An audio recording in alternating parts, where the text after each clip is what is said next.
할렐루야, 할렐루야. 살아계신 하나님을 찬양합니다. 아멘. 부활의 주님을 찬송합니다. 아멘. 지금도 살아계셔서 저와 여러분께 2000년 전의 부활을 오늘 아침에 있었던 실제하는 사건으로 누리게 하시는 성령 하나님을 기대하며 찬양합니다. 오늘 2021년 이렇게 부활주일날 여러분을 만나 뵙게 돼서 또 온라인으로 예배할 수 있게 되어서 얼마나 감사하고 감격적인지 모르겠습니다. 지난 주일은 종료 주일이었어요. 예루살렘으로 입성하시는 예수님의 그 길에 수많은 사람들이 가득 운집해 있었습니다. 그들은 예수님을 입술로는 왕으로 환영했고 왕으로 오시는 이여라고 노래했습니다. 호산나라고 이야기했어요. 그리고 함께 예수님 편에서 그 길에 등장했던 제자들도 굉장히 상기된 표정으로 그들의 환호를 마치 자기들을 향한 환호처럼 으쓱했을 것입니다. 그러나 누구도 몰랐습니다. 예수님께서 가시는 이 길은 하나님의 말씀이 이끄시는 길이라고 하는 것을 몰랐습니다. 예수님을 나의 기대 때문에, 나의 욕망 때문에, 나의 필요 때문에 환영하고 환호했지만 그 누구도 예수님께는 집중하지 않았습니다. 예수님께서 왜 말이 아니라 초라한 나귀 새끼를 타고 오시는지 궁금해하지 않았습니다. 그럼에도 예수님은 침묵하심으로 그 길을 완성하셔요. 그 길 한번 시작하면 돌이킬 수 없다는 걸 아셨습니다. 그 길 떠나면 외로운 겟세마네 기동산으로 이어진다는 것을 아셨어요. 이 길은 가슴 아픈 제자들의 배신과 외면으로 겪어야 한다는 것을 아시면서도, 그리고 결국 이 길이 몸과 마음과 영혼의 완벽한 고통, 버림받는 고통, 온전한 고독 가운데 있어서 끝나는 것, 거기에 다다라야 끝나는 길이라는 것을 아시면서도 주님은 침묵으로 그 길을 가셨습니다. 그렇게 죽으셨어요. 죽음의 순간에도 예수님은 일하셨어요. 자기를 죽이는 조롱하는 자들 가운데 하나님께 그들을 용서해 달라고 말씀을 하시고요, 마지막 강도에게 낙원으로 초청하시고 그의 구원을 확증하십니다. 요한에게 어머니를 부탁하며 죽으셨어요. 예수님의 죽으심은, 예수님의 십자가는 실로 예수님의 마지막 고백처럼 모든 것을 다 이루었던, 하나님으로부터의 모든 소명을, 우리의 모든 필요를 이루셨던 죽음이 바로 예수님의 죽음이었습니다. 제자들 중에는, 제자들을 포함한 주변에 예수님을 따르던 자들 중에는 그 누구도 부활을 기대하거나 기억하지 않았습니다. 오히려 예수님을 죽이려 했던 자들, 대제사장들과 장로들이 그 부활의 메시지를 기억해냅니다. 그리고 군병들을 시켜서 막힌 굴을 더 단단히 지키라라고 명령합니다. 그러나 무엇도 막을 수 없는 일이 일어났습니다. 누구도 부정할 수 없는 일이 오늘 아침에 일어났어요. 세상에서 가장 중요한 사건, 완전히 죽으신 예수님께서 완벽히 다시 사는 부활의 역사가 하나님의 말씀으로, 하나님의 능력과 권능으로 일어났다라는 것입니다. 사랑하는 성도 여러분, 분명히 아시길 바랍니다. 성경의 부활은 제자들의 바램이 만들어낸 상상이 아니에요. 환상이 아닙니다. 가르침을 위한 비유도 아닙니다. 부활의 사건은 역사적인 사건이고, 이 부활의 소식은요, 예수님의 육체적인 부활을 말하는 것이고, 이것은 실제적인 사건이라는 것입니다. 오늘 말씀을 통해 이 부활의 소식에 듣고 참여하는 저와 여러분 모두가 되시기를 주의 이름으로 축복합니다. 이 기쁜 부활의 소식은 힘없는 여인들의 발걸음으로 시작했습니다. 저는 오늘 말씀을 통해 그 여인들의 발걸음에 3가지 질문을 던질 겁니다. 그리고 그 답을 통하여서 저와 여러분들도 연약하지만, 예수님 사랑하는 마음밖에 없지만 견딜 수 없는, 그리고 상상할 수 없는 부활의 소식을 전해받았던, 그리고 사명을 이어받았던 그 여인들처럼 복된 발걸음, 복된 눈길이 되시기를 오늘 말씀으로 여러분 한 분 한 분 축복합니다. 첫 번째 질문입니다. 무엇을 보러 왔는가? 라는 거예요. 오늘 보면 1절의 말씀 우리 다 함께 읽겠습니다. 시작. 안식일이 다 지나고 안식 후 첫날이 되려는 새벽에 막달라 마리아와 다른 마리아가 무덤을 보려고 갔더니 그녀들은 계속 기다렸어요. 유대 풍습에 의하면 사람이 죽게 되었을 때 남성들은 그 시체를 운구한다고 합니다. 그리고 여성들은 그 시체를 염한다고 해요. 한국 풍습과 좀 약간 다른데요. 한국 풍습에서의 염 잘 모르겠습니다만 유대 풍습에서 염이라고 하는 것은 시체를 깨끗이 닦고 그리고 향품 있죠. 향품으로 시체를 이렇게 닦아주는 겁니다. 더 이상 썩지 않도록, 냄새 나지 않도록 그렇게 하는 것이 여인들의 일이었다라고 얘기합니다.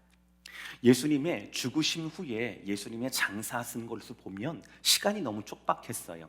그래서 공회원 니고데모가 향품을 많이 가져다 와서 향품을 발랐어요. 이 모든 사안들은 이 여인들이 끝까지 지켜본 사안들이었어요. 아마 이것이 이 여인들에게는 마음에 들지 않았던지는 모르겠어요. 아마 마음에 계속 걸렸겠죠. 멀리서 지켜봐서 정말 꼼꼼히 발랐는가?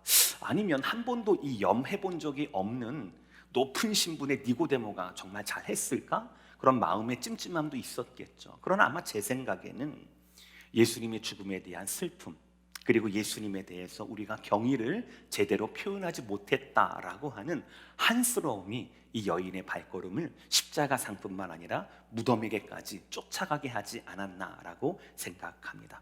어쨌든 그녀들은 십자가 사건을 끝까지 목격했고 무덤의 위치를 봐두었습니다. 그리고 안식일이 지난 그녀들이 달려갈 수 있는 그 가장 이른 그 새벽에 무덤을 향해 달려 올라갑니다. 이것이 바로 오늘 본문의 시작이에요. 그런데 여러분, 우리 1절 말씀 다시 보여주시겠습니까? 저 1절 말씀에는요, 한국어 번역하지 않은 접속사가 있어요. 우리 접속사 할 때 좀 머리가 아프지만 예를 들어서 and와 but 있지 않습니까? and는 순접이라고 얘기하고 but은 역접이라고 얘기합니다. 그러니까 시간순으로, 논리순으로 이러했다, 그리고 이러하다 라는 것은 순접 접속사고, 이러했다, 그러나 이러했다라고 하는 것은 역접 접속사이죠. 그런데 원어에는요 28장 1절이 역접 접속사로 이어져 있습니다. 그러니까 27장과의 그 사건 이후에 28장이 일어나는데 27장의 그 사건과는 다른 사건이 28장 1절부터 일어났다라는 거예요. 자, 그러면 27장 마지막 절을 한번 보시겠습니다. 27장 마지막 구절 66절, 그들은 대제사장들이에요. 그들이 경비병과 함께 가서 돌을 인봉하고 무덤을 굳게 지키니라. 이것이 27장의 마지막이에요. 그러니까 27장은 사람들이 예수님의 예수님께서 부활은커녕 제자들이 와서 그 시체를 훔쳐갈 수 있는 부활의 소식이 퍼져나가는 이 모든 가능성에 대해서 다 밀봉을 하는 거예요. 힘써 지키는 겁니다. 어제 새벽에 말씀드렸듯이 64절, 65절, 66절에 굳게 지키니라, 굳게 지키니라, 굳게 지키니라 같은 단어가 3번이나 강조가 돼요. 그것이 27장이에요. 27장은요 대제사장이 그리고 빌라도가 군병들이 모든 것을 다해서 예수님의 부활과 예수님의 굴을 막아 섰던 겁니다. 그런데 28장 1절은 뭐라고 되어 있습니까? 우리 그것을 그러나를 붙여서 한번 읽어보면 이렇게 돼요. 그러나 안식일이 다 지나고 안식 후 첫날이 되려는 새벽에 막달라 마리아와 다른 마리아가 무덤을 보려고 갔더니, 그리고가 아니에요. 그래서가 아닙니다. 사람들은, 대제사장들은 자기가 가진 모든 힘과 모든 권력을 이용해서 예수의 무덤을 막으려 했으나, 그러나 하나님은 부활을 진행하고 계셨다라는 거예요. 부활의 증인을 준비하고 계셨다라고 하는 것이 오늘 말씀의 흐름이 되는 것입니다. 예수님의 십자가도 마찬가지였고 예수님의 부활하심도 하나님의 사역이었어요. 사람과는 상관없었습니다. 제자들의 기도와는 상관이 없었어요. 저와 여러분의 열심과는 상관이 없었어요. 비록 이 여인들이, 부활의 첫 번째 증인들인 이 여인들이 무덤을 찾았던 것은 살아계신 예수님에 대한 믿음이 아니라 이미 죽어버린 예수님에 대한 안쓰러움과 한스러움이었을지라도 하나님은 하나님의 일을 행해 나가신다라는 거예요. 오늘 5절 말씀 보세요. 천사가 여자들에게 말하여 이르되 너희는 무서워하지 말라. 십자가에 못 박히신 예수를 너희가 찾는 줄을 내가 아노라. 아멘. 지금 이 여인들은 무엇을 보러 갔습니까? 무엇을 찾고 있는 중입니까? 다시 살아나신 말씀의 부활의 예수님이십니까? 아니면 자기들의 기억 속에 인봉되어 있는, 저 무덤 속에 그냥 죽어버려져 있는 예수님의 시체를, 그 몸을 향해 찾아가고 있는 겁니까? 그녀들이 찾은 것은 십자가에 못 박히신 예수였습니다. 말씀대로 살아나신 예수님이 아니에요. 이들은 아직 부활의 진리를 깨닫지도 못했고요, 심지어는 대제사장들처럼 그 부활의 메시지를 기억해내지도 못했습니다. 다만 사랑하는 마음으로, 안타까운 마음으로, 아무 대책이 없이 군병들에게 해코지 당하면 어떡해요? 그렇죠, 이 여인들. 그러나 아무 대책 없이 향품을 준비해서 그 무덤까지 나아간 겁니다. 그들은 다시 살아나신 예수님을 섬기려고 그 무덤에 찾아온 것이 아니라 이미 죽어버린 예수님을 도와주겠다라는 마음으로 그 자리에 서게 된 것이에요. 말씀대로 다시 사신 예수님이 아니라 내 기억 속에 고통당했던, 힘없이 죽음당했던, 어설프게 장사당했던 그 예수님께 뭔가로 좀 도움이 될까 하고 대책 없이 오게 된 거예요. 중요한 거 이거예요. 근데 여러분들, 그런데 천사들은 정죄하지 않습니다. 왜 너네 그렇게 믿음이 없느냐라고 말하지 않아요.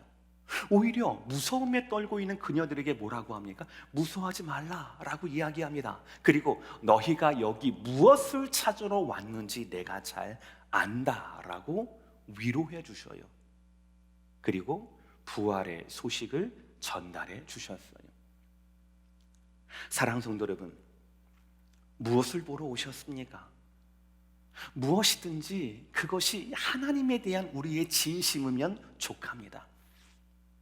물론 여러분, 성경에 나와 있지 않지만 제가 부활의 예수님 그 소식을 기억하고 그 소식을 내가 소망을 가지고 믿음을 가지고 부활하셨는지 안 하셨는지 내가 보고 싶어서 왔어요 하면 참 너무 좋겠죠.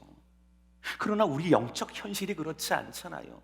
그 날고 긴다라고 하는 제자들도 지금 코빼기도 보이지 않고 누가 나를 찾아올까봐, 죽을까봐 지금 문 걸어 닫고 있고 있는 모습 아니겠습니까? 이게 우리의 영적 현실이에요. 이 여인들이 붙잡았던, 이 여인들이 귀하게 쓰임받았다는 한 가지밖에 없어요. 주님 앞에 나아온 모습입니다. 진심을 가지고, 사랑을 가지고, 사랑을 그냥 가지고만 있지 않고 그 사랑이 달려감으로, 그 사랑이 기다림으로, 그 사랑의 향품을 준비함으로 말미암아 앞으로 어떤 일이 오게 될지 모르겠지만, 군병들에게 내가 어떤 취급 당하게 될지 모르겠지만, 그건 모르겠고 지금 내 발걸음은 예수를 향한 사랑으로 달려가고 있다라는 것입니다. 사랑 성도 여러분, 기억하십시오. 무엇을 찾던 우리의 진심이 하나님께 닿아 있다면, 하나님을 향해 있다라면 하나님은 우리에게 더 크고 더 좋은 곳으로 역사해 주시고 갚아 주신다라는 거예요. 우리 다 함께 오늘 야고보서 1장 5절의 말씀 화면에 보이는데요, 다 함께 읽겠습니다. 시작. 너희 중에 누구든지 지혜가 부족하거든 모든 사람에게 후히 주시고 꾸짖지 아니하시는 하나님께 구하라. 그리하면 주시리라. 아멘. 우리가 잘못 구할 수도 있어요. 우리가 덜 구할 수도 있습니다. 우리가 찾는 것은 말씀대로 살아나신 예수님이 아니라 십자가에 죽으신 예수님, 우리 눈에 보이는 것, 우리가 느낄 수 있는 것, 지혜 없음, 믿음 없음일 수도 있습니다. 그러나 하나님은 그것을 정죄하지 않으시고 오히려 그 마음을 아시고 우리에게 무서워하지 말라라고 하고 한 번도 기대하지 않았던 부활의 예수님의 메시지를 그 무덤 앞에서 무덤을 찾았던 여인들에게 주셨다라는 거예요. 무엇을 찾든 하나님 앞에서 찾고 무엇을 구하든 그 이상을 받아 누리시는 저와 여러분, 우리 모든 오렌지 카운티 제2자녀교회 성도가 되시기를 부활의 아침에 말씀으로 축복합니다. 아멘. 두 번째 말씀은 그래서 누구를 만났는가입니다. 부활을 기억하지도 못했고 부활을 기대하지도 않았던 그녀들이에요. 그러나 하나님은 하나님의 말씀을 이루고 계십니다. 무덤을 찾았던 그녀들이 본 것이 무엇입니까? 오늘 말씀 2절 말씀 다 함께 시작. 큰 지진이 나며 불러내고 그 위에 앉느니라. 아멘. 그녀들이 무덤 앞에 도착했습니다. 그때 큰 지진이 일어나는 거예요.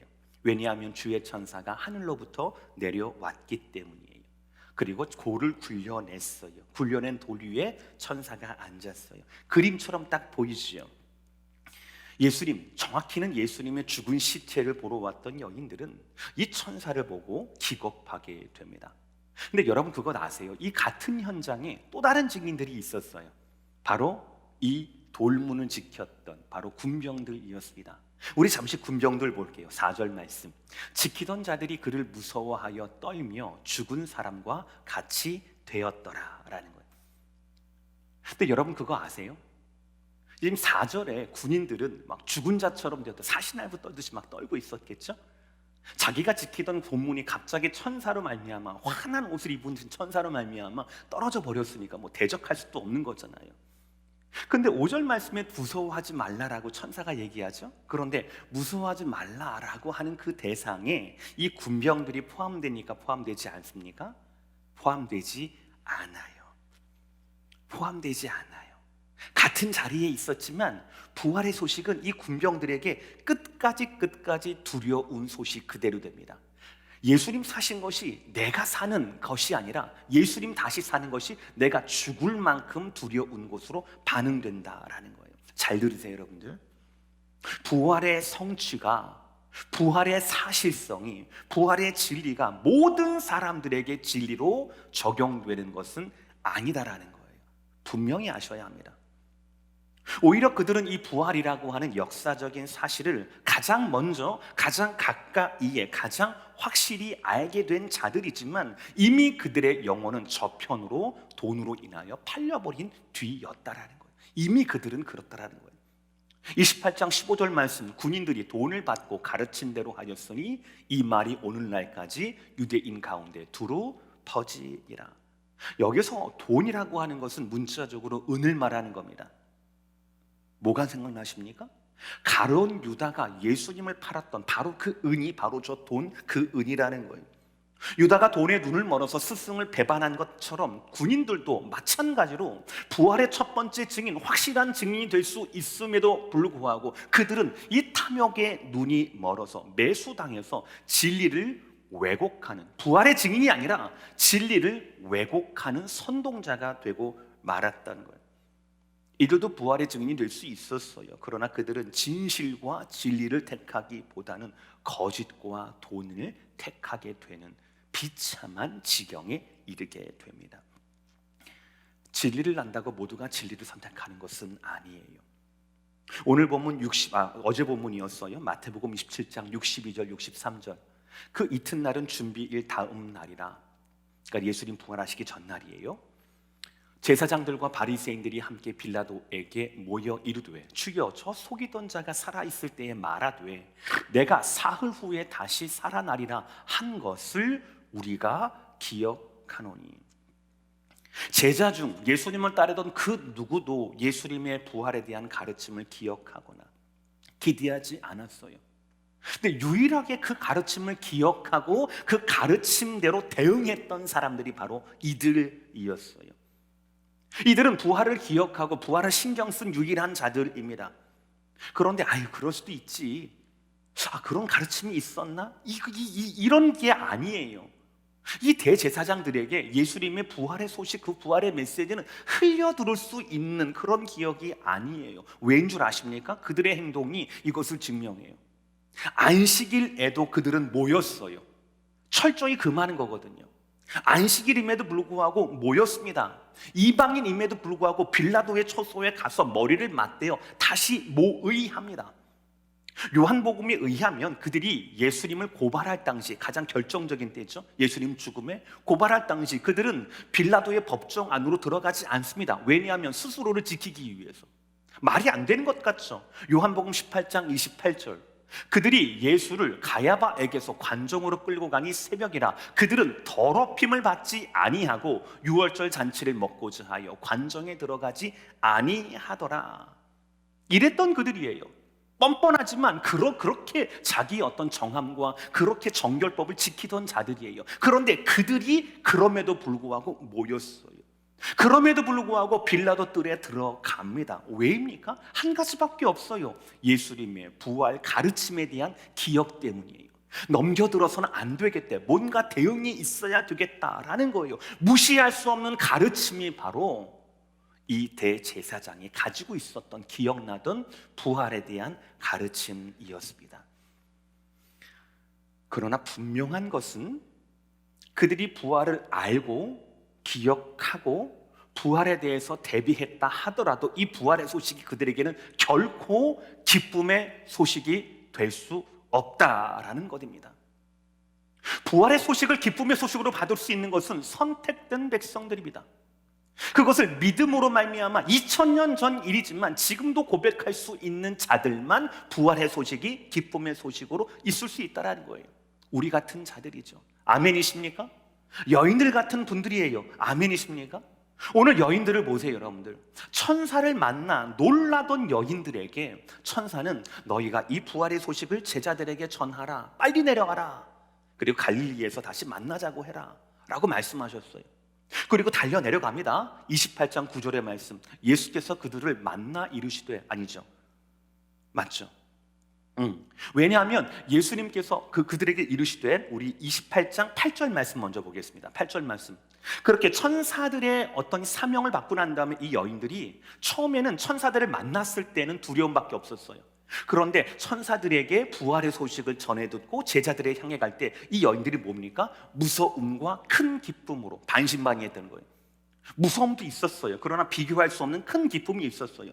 반대로 큰 기쁨이 있었는데 아직도 무엇이 있었습니까? 무서움이 있었어요. 그런데 9절 말씀 보세요. 다 함께 시작. 예수께서 그들을 만나 이르시되 평안하냐 하시거늘 여자들이 나아가 그 발을 붙잡고 경배하니. 아멘. 여자들이 부활을 발견한 게 아니에요.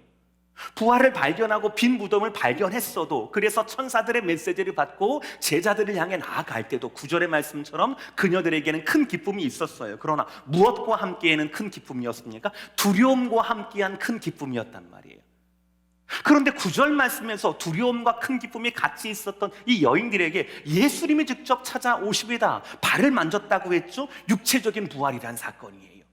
분명합니다. 구체적입니다. 그 예수님께서 오셔서 뭐라고 합니까? 평안하냐라고 말씀하시는 거예요. 저와 여러분이 부활하신 예수님을 발견한 게 아니에요. 저와 여러분이 깨달은 게 아닙니다. 부활하신 예수님께서, 육체적으로 부활하신 그 예수님께서, 십자가에 죽으신 예수님, 시체를 찾던 예수님, 무덤 안에 있고 꼼짝 못할 예수님을 찾았던 그 제자, 그 여인들에게 찾아오셨던 거예요. 찾아오시는 주님이에요. 그래서 우리가 기뻐할 수 있는 거예요. 우리가 발견해서 기뻐하는 게 아니라 찾아오셨기 때문에. 우리는 두 가지, 부활이라는 그 자체 때문에 기쁘기도 하지만 그 부활하신 주님이 저와 여러분 가운데 찾아오셨기 때문에, 찾아오시는 예수님 때문에 기뻐할 수 있다는 겁니다. 아멘이십니까? 그리고 원어로 보시면 평안하냐 라고 하는 첫 말씀이 바로 뭐냐면요, 너희들은 기뻐하라 라는 명령문이에요. 명령문이에요. 안녕하세요가 아니에요. 영어 성경에는 그리팅이라고 번역이 되었는데요, 헬라 원문에는 너희들은 기뻐하라 라는 명령문이라고요. 너무 신비하지 않습니까? 처음에는 무서움으로 가득했잖아요. 무덤 앞에 갔을 때, 천사를 만났을 때, 내 주가 어디 계신가, 너무 무서움으로 가득했잖아요. 그런데 천사의 말을 듣고 제자들 마을로 내려갔을 때는 무서움과 더불어 큰 기쁨이 있었다라고 했잖아요. 큰 기쁨이긴 하지만 무서움이 같이 있었어요. 그런데 예수님께서 직접 내게 찾아오셔서 발을 붙들 정도로 육체적인 온전함을 가지고 내게 찾아오셔서 뭐라고 여인들에게 말씀하셨다고요? 너희들은 기뻐하라. 할렐루야. 그래서 부활에 우리는, 성도는 기뻐해야 한다라는 것입니다. 사랑 성도 여러분, 그러니 여러분, 이 부활을 기뻐하시기를 주의 이름으로 축복합니다. 이것은 주의 명령입니다. 그 전에 예수님의 십자가를 어떻게 바라봤든지 상관없습니다. 그 누구도 저는 예수님 십자가를 그렇게 슬프게 바라봤어요 라고 얘기할 사람 아무도 없어요. 기뻐하십시오. 받아들이십시오. 내가 버린 그 십자가, 내가 부인한 그 예수님 앞에 부끄러워하는 것도 당연한 일이에요. 염치 없는 것도 당연한 일입니다. 그러나 예수님은 모두 아셔요. 천사도 모두 압니다.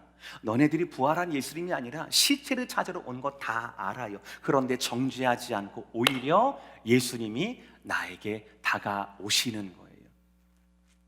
여인들뿐이 아닙니다. 제자들도 그러셨어요. 오늘 보면 17, 18절 말씀, 예수를 배우고 경배하나 아직도 의심하는 사람들이 있더라. 예수께서 나아와 말씀하여 이르시되. 아멘. 의심하는 사람들이라고 얘기했어요. 의심하던 제자 도마만이 아니라는 것이지요.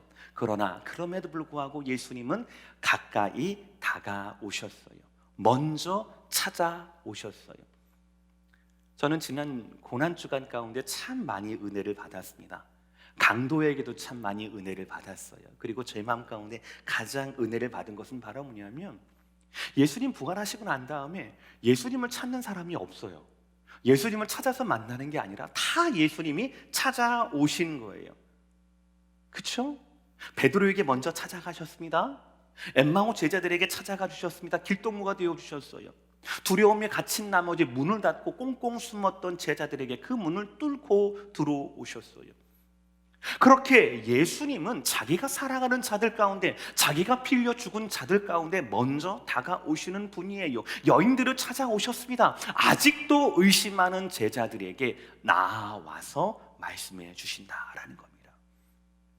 사랑 성도 여러분, 예수님 부활의 사실 그 자체로 인하여 무엇보다도 부활하신 예수님께서 성령 하나님을 통하여 여러분의 심령 가운데 찾아오시는 이 찾아오심을 기뻐하시게 되기를 주의 이름으로 축복합니다. 예수님 부활은 우리의 기억이 만들어낸 부활이 아닙니다. 우리가 찾아 나선 부활도 아닙니다. 우리는 십자가의 주님을 보러 갔지만 부활의 주님이 우리를 찾아오셨어요.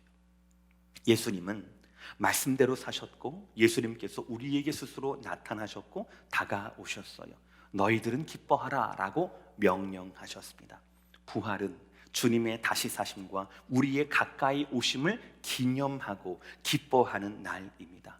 이 부활을 이 두 가지 사건으로 인하여 진리로 말미암아 기뻐하시는 저와 여러분 되시기를 주의 이름으로 축복합니다. 아멘. 마지막 세 번째 질문이에요. 내게 맡기신 것은 무엇인가요? 라는 질문입니다. 부활 사건을 경험한 모든 자들에게 공통점이 있습니다. 이쪽 편에 섰든 저쪽 편에 섰든 그것은 바로 뭐냐면, 부활의 소식이 자기들에게 끝나는 게 아니에요. 누군가에게 리포트를 하러 갑니다. 이게 중요한 사실이에요. 오늘 부활의 현장은 여인들에게, 그리고 무덤을 지키던 군병들에게 함께 목격된 실제적인 사건이었어요. 그런데 반응이 달라요. 방향이 다릅니다. 먼저 여인들입니다. 7절의 말씀, 또 빨리 가서 그의 제자들에게 이르되. 여인들은 제자들에게 달려갑니다. 부활의 최초 목격자이자 최초 전달자가 되는 순간입니다. 그러나 같이 목격했던 군병들의 방향은 다릅니다. 12장 12절 13절 말씀, 그들이 장로들과 함께 모여 의논하고 군인들에게 돈을 많이 주며 이르되, 너희는 말하기를 그의 제자들이 밤에 와서 우리가 잘 때에 그를 도둑질하여 갔다 하라. 잘 보세요.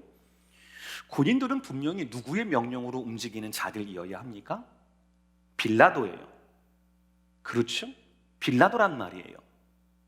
빌라도예요. 빌라도. 그런데 자기가 빌라도에게 명받은 그것이 무언가 이상이 일어났어요. 그럼 누구에게 달려가야 되는 겁니까? 자기 지위 계통에 있었던 빌라도에게 달려가야 돼요. 빌라도에게 가장 먼저 보고를 해야 된다는 얘기죠. 그러나 이 사람들은 누구를 선택합니까? 빌라도의 법정이 아니라 바로 대제사장들이에요. 왜입니까? 돈을 바라는 마음이 있었기 때문입니다. 두 가지를 말하는 겁니다. 탐욕에 이미 져버렸다는 거고, 자기 소명에 충실하지 않았던 군인들이라는 것이죠. 또 장로들 입장에서 보세요. 이 사람들이 빌라도에게 가지 않고 나에게 왔다라고 하는 것은 이 사람들의 마음이 이미 소명이나 이런 것보다, 질이나 이런 것보다 돈을 바라고 나에게 왔구나라고 하는 것을 당연히 우리 추측할 수 있지 않겠습니까? 그래서 많은 돈을 준 거예요. 그래서 진리를 왜곡하는데 그들을 동참시켰던 겁니다. 이것은 마치 많은 돈을 주고 예수님의 제자 유다를 매수한 것과 똑같습니다. 거짓 증인들을 세워서 예수님에 대해서 위증하게 해서 예수님 못 박게 한 것과 똑같습니다. 사단은요, 부활을 부정합니다. 그리고 부활의 전파를 최선을 다해 막아요. 불의한 장로들과 그리고 돈에 눈이 먼 군인들이 하나가 되어서 부활의 진리를 부정합니다. 지금 시대에도 부활의 진리를 정면으로 혹은 교묘하게 부정하고 왜곡하려는 자들이 많습니다. 너무나 안타까운 현실은 때로는 교회조차, 목사님들조차 고의로 십자가와 부활의 사실성과 역사성에 대해서 말하지 않고 증거하고 있지 않다라는 현실입니다. 그들은 예수님의 죽음에 대해서, 부활에 대해서 조금 더 일반적으로 설명합니다. 덜 불쾌하게 해석을 합니다. 예를 들어 이렇게 설명을 하는 거예요. 예수님이 자신이 우리를 얼마나 사랑하시는지를 보여주기 위해서 죽으셨다라는 거예요. 은혜 받을 만하죠? 그렇죠? 은혜 받을 만합니다. 그러나 십자가의 죽음과 이 죽음은 다른 거예요. 십자가 죽음의 사실성에 대해서, 그 비참함과 그 끔찍함에 대해서 충분히 설명하지 않는다라면, 특별히 예수님께서 어쩔 수 없이 상황에 따라 죽으셨다가 아니라 말씀대로 죽으셨고 말씀대로 살아나셨다라고 하는 그 말씀에 대한, 상황이 예수님을 죽인 것이 아니라 하나님의 뜻에 순종한 예수님의 그 길이 죽음을 향한 길이었다라고 하는, 필연적인 우리를 향한 죽음이었다라고 하는 것을 말하지 않고 그저 예수님의 죽음은 우리에 대한 사랑을 드러내시는 것이다 라고 말한다라면 그것은 십자가를 왜곡하는 거예요. 복잡하고 좀 약간 어려운 말이지만 이해가 되시나요? 이순신 장군께서도요, 나라의 충성을 그의 전장에서 보여주셨어요. 명량해전에서 그의 죽음을 통하여 나라에 대한 충성을 보여주셨다고요. 그러나 그것은 상황이 만든 죽음이잖아요. 이해가 되십니까? 상황이 만든 죽음이라고요.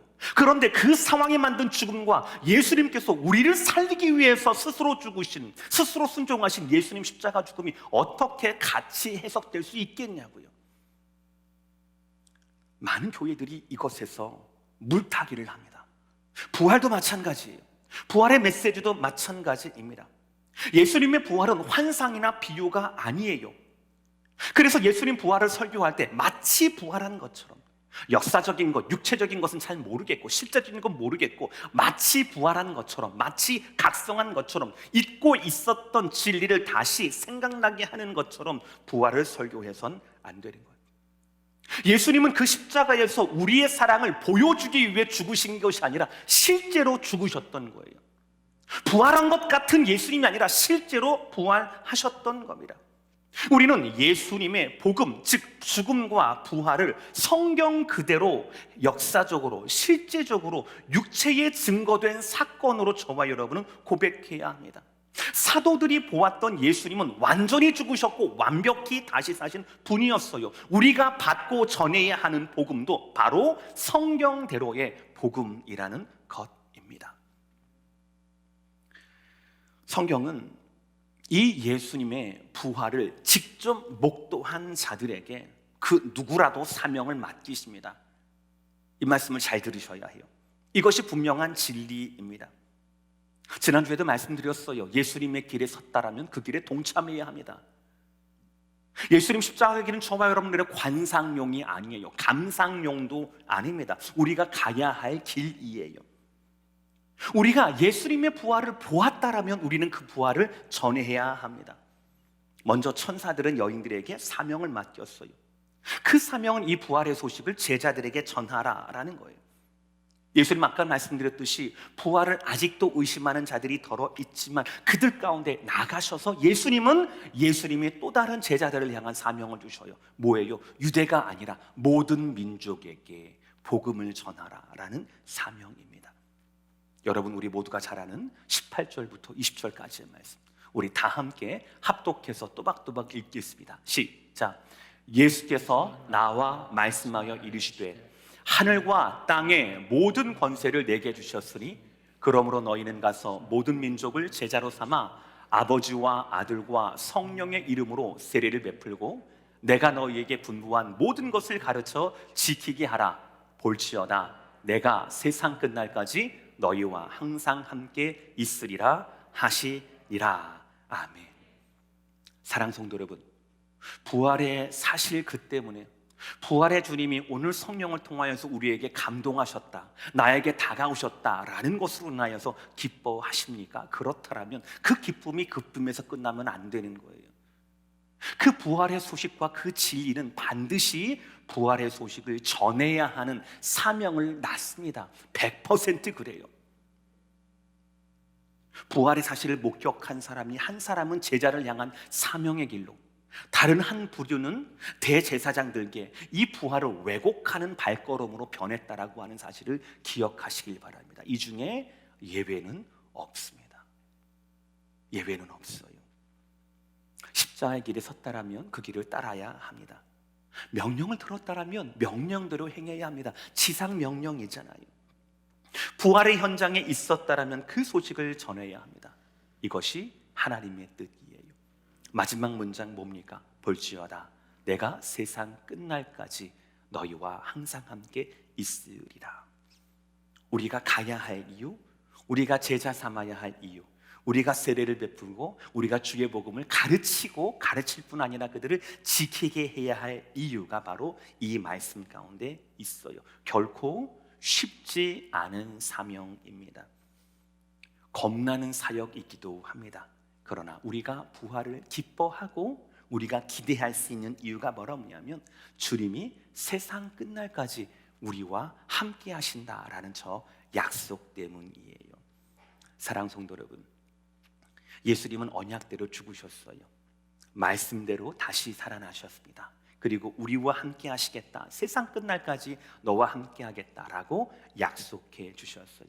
한 번도 어긴 적이 없으시고 한 번도 틀림이 없으신 예수 그리스도의 그리스도 되심, 그것을 믿음으로 바라보며 우리에게 약속한 임마누엘, 그것을 소망하고 품고 기대하며 부활의 소식을 기쁨으로 받아들이고 그것을 전달하는 부활의 전달자가 되시기를 주님의 이름으로 축복합니다. 아멘.